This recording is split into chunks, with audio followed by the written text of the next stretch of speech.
실제로 SBI 회장 기타오 요시타카는 2025년 올해 안까지 일본의 모든 은행이 XRP를 활용할 것이다 이런 얘기를 한 바도 있고, 실제로 리플사가 현재 일본의 약 80%에 차지하는 금융사와 끈끈한 파트너십을 맺고 있습니다. 브래드 갈링하우스가 올해 안에 탑5 안에는 반드시 들어올 것이다.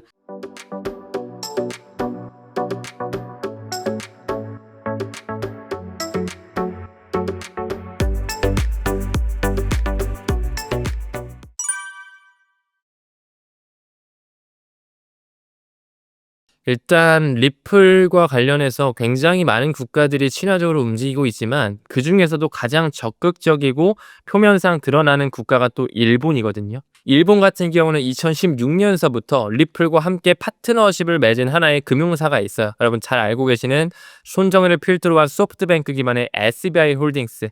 그때부터 SBI 리플 아시아라고 하는 합작회사까지 출범을 하면서 굉장히 리플사와 끈끈한 관계를 가져가고 있고, 무엇보다도 그 뒷배를 봤을 때 로츠차일드 가문의 그 펀드 자체가 SBI를 통해서 리플 XRP에 대한 지분을 약 8.7% 정도를 소유하고 있습니다. 그만큼 유대계 자본이 많이 깊숙하게 빼어들어가 있다 볼 수가 있는 것이고, 2017년 18년서부터는 일본에서 고안했던 머니탭이라고 하는 하나의 어플리케이션이 있거든요. 하나의 스마트폰의 어플리케이션이에요. 그냥 앱 서비스인데, 거기서도 블록체인을 탑재하면서 뭔가 빠른 결제, 효율적인 페이먼트를 하기 위해서 리플과 함께 손잡으면서 지금까지도 연구 개발이 활발하게 이루어지고 있고, 최근 기사를 몇 가지만 미뤄보더라도 이제 일본 금융의 전체가 XRP를 탑재한 리플렛을 활용할 것이다라고 하는 얘기까지 나오고 있거든요. 실제로 SBI 회장 기타오 요시타카는 2025년 올해 안까지 일본의 모든 은행이 XRP를 활용할 것이다 이런 얘기를 한 바도 있고, 실제로 리플사가 현재 일본의 약 80%에 차지하는 금융사와 끈끈한 파트너십을 맺고 있습니다. 또한 국제결제은행에서 만들었던 BIS의 상호 운용성 확장판 태스크포스라는 문서를 보게 되면, 거기에도 일본 은행 연합회가 있거든요. Japanese Bank Association이라고 있는데, 그 안에는 일본의 SBI뿐만 아니라 최대 은행인 미즈호, 미쯔비시 그룹, 스미토모 미찌라고 하는 SMBC와 같은 그런 굉장히 큰 대형 금융사들이 들어가 있거든요. 그 금융사들과 이미 리플사가 직접적으로 연관이 돼 있으면서 굉장히 친화적으로 파트너십을 맺고 있다는 거. 그래서 너무나 중요한 올 한 해가 될 것 같고, 정말로 SBI 그룹이 말한 것처럼 XRP가 국경 간 결제에서 활용되는 시기 2025년이 하나의 원년이 될 것이다 이렇게 바라보고 있습니다.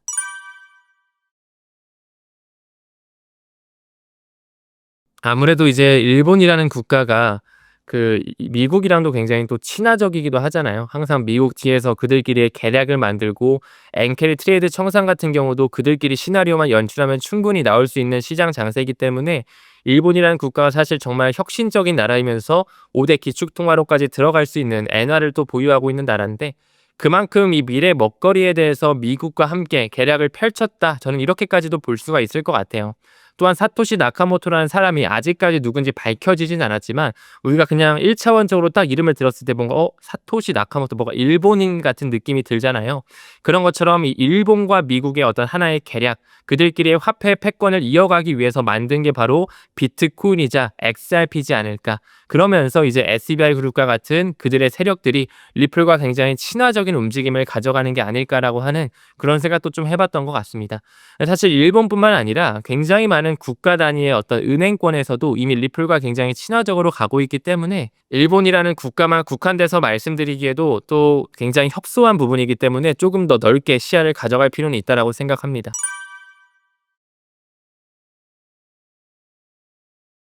사실상 이제 브릭스 같은 경우에 이제 브라질, 러시아, 인도, 남아프리카 공화국 이렇게 있잖아요. 중국까지 해서 총 5개 국가로 시작이 됐다 이렇게 하지만, 지금 현재는 10개국까지 확장이 됐거든요. 그리고 많은 이제 국가에서 계속적으로 지원이 되고 있어서 점점 확장될 것으로 바라봐지고 있습니다. 그래서 실제로 브릭스 간의 어떤 공동 통화가 나올 것이다. 본인들 나라만의 어떤 새로운 결제 시스템을 고안해서 우리는 블록체인을 탑재한 그런 어떤 결제 시스템, 금융 시스템을 만들 것이라고 하는데, 실제로 그것을 뜯어보고 어떤 플랫폼인지 우리가 하나씩 들어가게 되면 단 하나의 제정된 공통적으로 하나의 제정된 코드를 따르고 있어요. 그것이 바로 스위프트와 연관되는 ISO 2002라고 하는 코드거든요. 이제 ISO라고 하는 것은 국제 표준화 기구의 명칭이에요. 우리가 콘센트를 볼 때 110V, 220V 이렇게 나눠져 있는 것처럼 그 표준을 제정하는 곳이 바로 이제 국제 표준화기구 ISO고, 거기서 이제 금융권에 맞춰진 코드를 만들어진 게 뭐 15077 이후에 나온 게 이제 20022 이 코드거든요. 근데 그 코드를 지금 중국에서도 받아들이고 있고, 러시아에서도 받아들이고 있고, 인도에서도 받아들이면서 그들끼리의 브릭스페이를 만들려고 하는 거죠. 근데 우리가 그 ISO 2002에 실제로 등록 관리 그룹에 들어가면 각국의 중앙은행들, 그리고 페이먼트 회사들, 카드사들, 스위프트 망도 들어가 있고, 중앙 예탁기관, 뭐 미국을 기반으로 한 DTCC라든지 유럽을 기반으로 한 클리어스트림과 유로클리어, 이런 어떤 굉장히 저명하고 영향력 있는 기구들이 들어가 있거든요. 근데 거기에 단 하나의 블록체인 네트워크가 탑재가 돼 있어요. 그게 바로 리플사에서 국경 간 결제를 하기 위해 고안한 리플 네트워크입니다. 실제로 돈을 이동할 때 뭐 CBDC를 이동하든 법정 통화를 이동하든 비트코인을 이동하든 간에 브릿지 통화로 XRP가 소각이 돼요. 그러니까 앞으로 브릭스페이가 나온다, 혹은 뭐 미국을 필두로 한 새로운 금융 시스템이 출범한다. 이제 조만간 7월 달을 기준으로 연준의 페드와이어 펀드 서비스 안에도 ISO 2002가 탑재가 되거든요. 역시나 리플을 활용한다라고 봐도 무방합니다. 왜냐면 리플 XRP가 쓰이는 그런 하나의 국제 코드이기 때문에 점점 시간이 지남에 따라 XRP가 활용될 수밖에 없는 그 코드가 공존하는 시대가 오고 있다는 거죠. 그래서 올해 7월 중순에서는 연준의 채택이 있고요. 올해 11월 22일 연말까지 시계열을 보게 된다면 스위프트의 공존의 시기가 이제 연출이 되기 때문에 조만간 이제 리플 빅뱅의 해가 더더욱 우리한테 피부로 와닿는 시기는 올 거라고 생각합니다.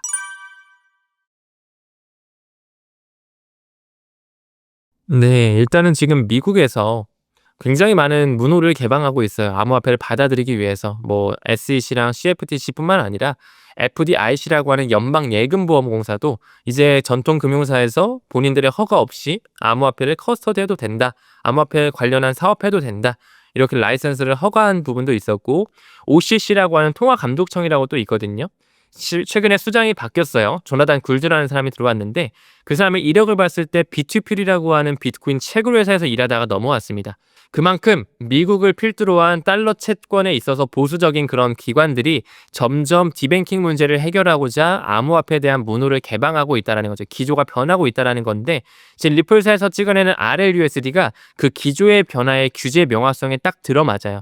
지금 스테이블 코인 법안이 조만간 이제 저는 통과될 거라고 보거든요. 올해 상반기 정도 바라보고 있는데, 이제 지니어스 액트 법안과 이제 스테이블 코인 법안이라고 하면 지니어스 액트 법안과 스테이블 액트라고 하는 두 가지 법안을 지금 왔다 갔다 하면서 점점 보수적인 체계를 갖춰가고 있어요.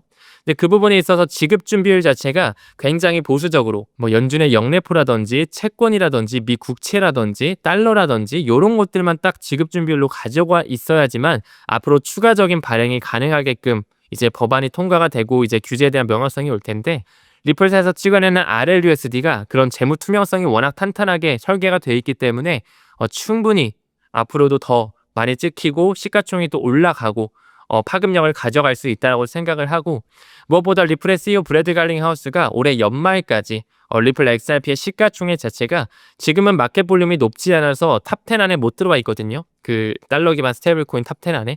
근데 이제 브래드 갈링하우스가 올해 안에 탑5 안에는 반드시 들어올 것이다. 그래서 앞으로 RLUSD의 기관 채택 굉장히 기대해 볼 만하다라고 생각을 합니다.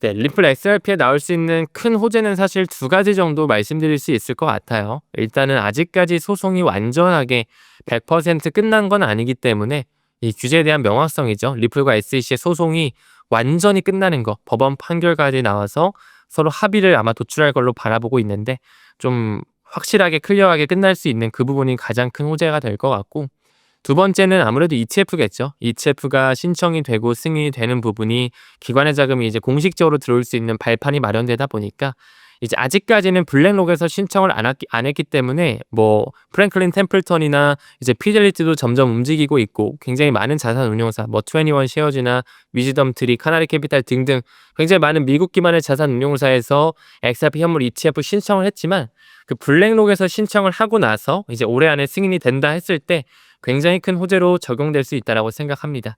그래서 이 규제에 대한 명확성과 ETF가 뚫리게 되면 이제 또 리플 페이먼트라고 하는 국경 간 결제 플랫폼 자체가 많은 기관들, 금융기관뿐만 아니라 국경 간 결제 회사들, 자금이체 기업들, 송금 회사들에서 리플을 많이 채택할 것이기 때문에 이 부분을 미뤄본다면 반드시 수요와 공급 법칙에 따라 가격적인 부분은 우상향할 수밖에 없다. 이렇게 생각하고 있습니다.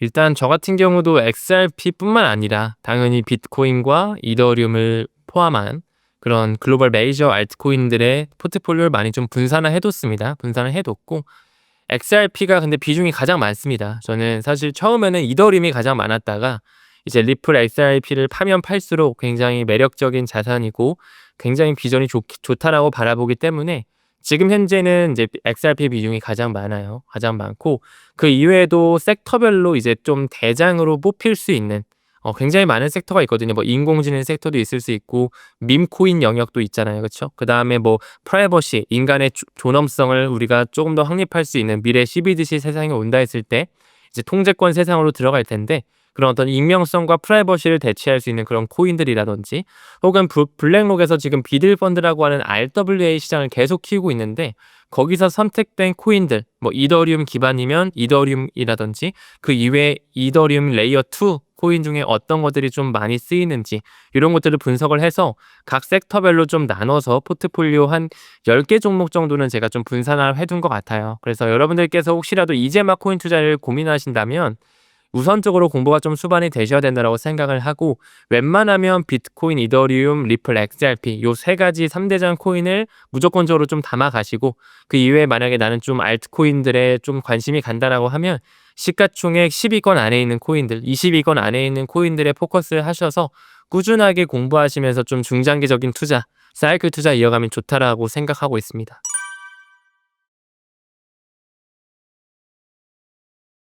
네. 저는 2025년에 굉장히 큰 크립토 버블장이 한번 올 거라고 생각을 하고 있어요. 지금은 물론 트럼프의 관세 이슈로서 굉장히 많은 개인들이 패닉을 하고 시장을 떠나갔고 그리고 뭐 모건 스탠리라든지 JP 모건과 같은 그런 월가의 금융기관에서도 경기 침체 확률을 대폭 올리고 있거든요. 그렇다 보니까 그런 기사 몇 가지만 보더라도 사실 투자하기는 굉장히 어려운 악조건 속에 처할 수밖에 없죠. 하지만 그럼에도 불구하고 2015년 자체는 법과 제도가 만들어지는 것뿐만 아니라 4년마다 들어올 수 있는 비트코인의 반감기 사이클이 있는 해이기 때문에 큰 파급력은 확실히 존재할 수 있다고 생각을 해요.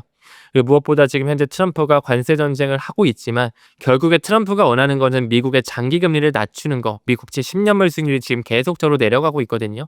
그리고 결국에는 지금 위안화와 격돌을 하고 있는 것처럼 보이지만 약달러를 하기 위해 준비하고 있단 말이죠. 그런 부분을 미뤄보았을 때 지금 QT 테이퍼링도 종료가 되면서 글로벌 유동성 장세가 펼쳐질 수 있는 시기가 다가오고 있다. 그래서는 굉장히 올해를 중요한 한 해로 바라봐야 된다. 이렇게 좀 생각하고 있습니다.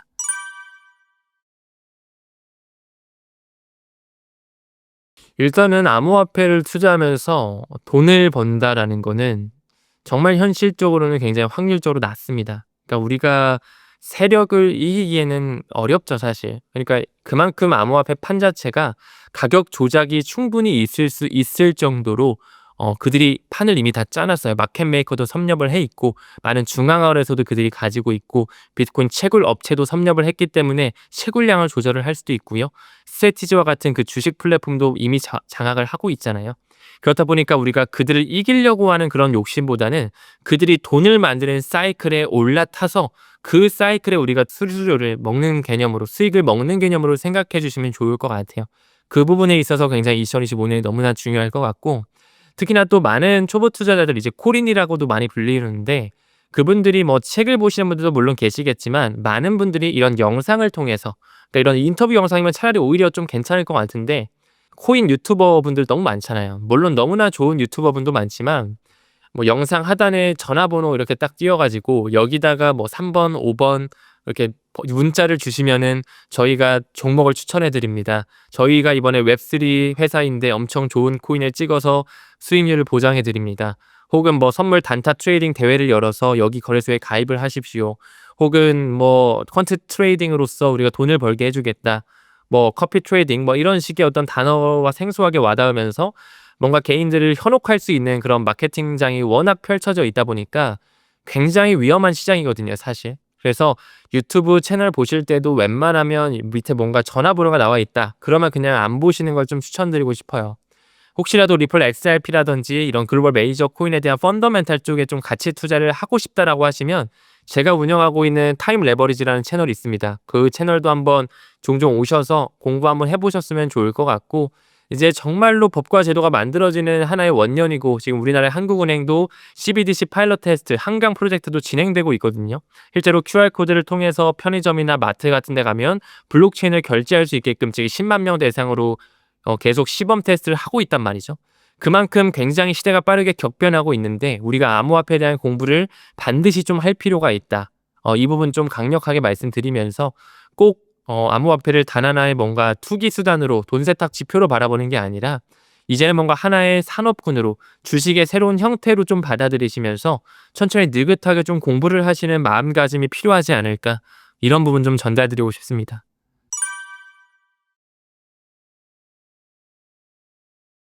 저는 일단 이 올해 자체를 굉장히 좋은 상승장이라고 생각하는 게, 무엇보다도 그들이 하락장에서는 ETF를 준비하지 않습니다. 지금 뭐 비트와 이더는 이미 나와 있지만 뭐 솔라나, 리플, 라이트코인과 같은 이런 많은 메이저 알트코인들에 대한 ETF를 지금 많은 자산 운용사에서 신청을 하고 있죠.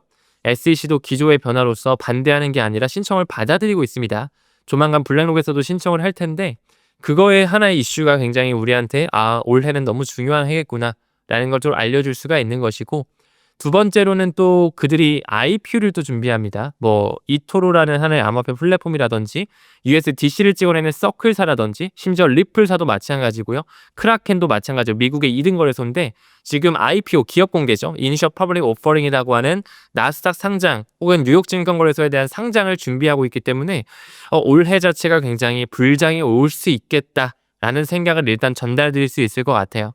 근데 이게 뭐 계속 오르는 자산이 없습니다. 반드시 없고 중간중간에 뭐 개미 털기도 나오고 퍼드니스도 나오고 지금처럼 매크로 경제 때문에 트럼프 이슈로서 굉장히 힘들잖아요.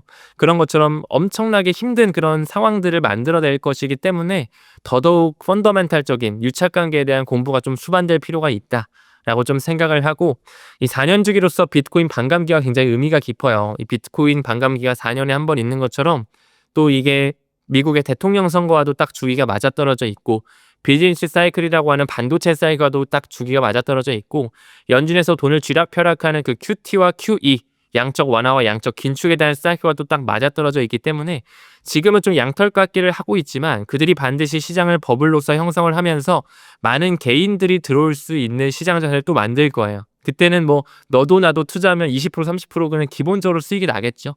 우리가 오히려 그때, 지금이 오히려 기회고 그때가 오히려 두려워해야 될 때다. 우리가 투자의 그룹분들 보면은 이런 얘기 있잖아요.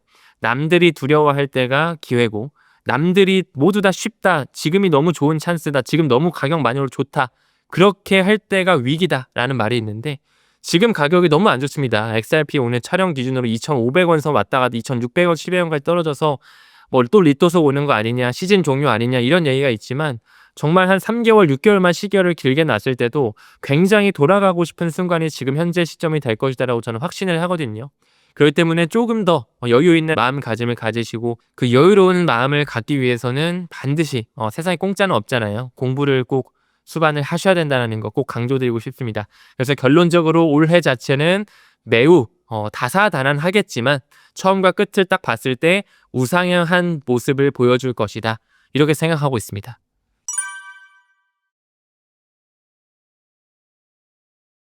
네. 웅달 책방이라는 이렇게 또 너무 좋고 유명한 채널에 와서 인터뷰할 수 있게 돼서 기분이 너무 좋고 영광스러운 하루가 되는 것 같고요. 암호화폐 투자가 정말 쉽지는 않습니다. 솔직히 쉽지 않고 뭐 차트 공부하시는 분도 계시고 단타를 치시는 분도 계시지만, 저는 개인적으로 단타나 뭐 차트 보면서 이렇게 막 뭐 선물 트레이딩 하시는 거는 조금 리스키하다고 생각해요. 아무래도 뭐 한두 번 맞고 세네 번 맞을 수 있어도 결국에는 제로섬 게임이더라. 우리가 도박장을 가도 결국에는 돈을 잃고 나오잖아요, 대부분이. 그렇다 보니까 그만큼 어려운 시장이기 때문에 더더욱 공부가 필요한 시점이라고 생각이 듭니다. 그래서 여러분들 항상 안정성에 일단 최우선으로 투자를 하셨으면 좋겠고, 제가 운영하고 있는 타임 레버리지 채널과 또 투자사관학교도 제가 따로 교육 플랫폼을 운영하고 있는데, 그런 부분도 한번 눈여겨봐 주시면서 공부 좀 진정성 있게 하고 싶다 하시면 한 번씩 또 찾아주시면 좋을 것 같습니다. 아무쪼록 오늘 인터뷰 기회 만들어 주셔서 대단히 감사드리고, 여러분들 건강 잘 챙기시고 2025년 모두 다 행복한 한 해 되시길 진심으로 바라겠습니다. 고맙습니다.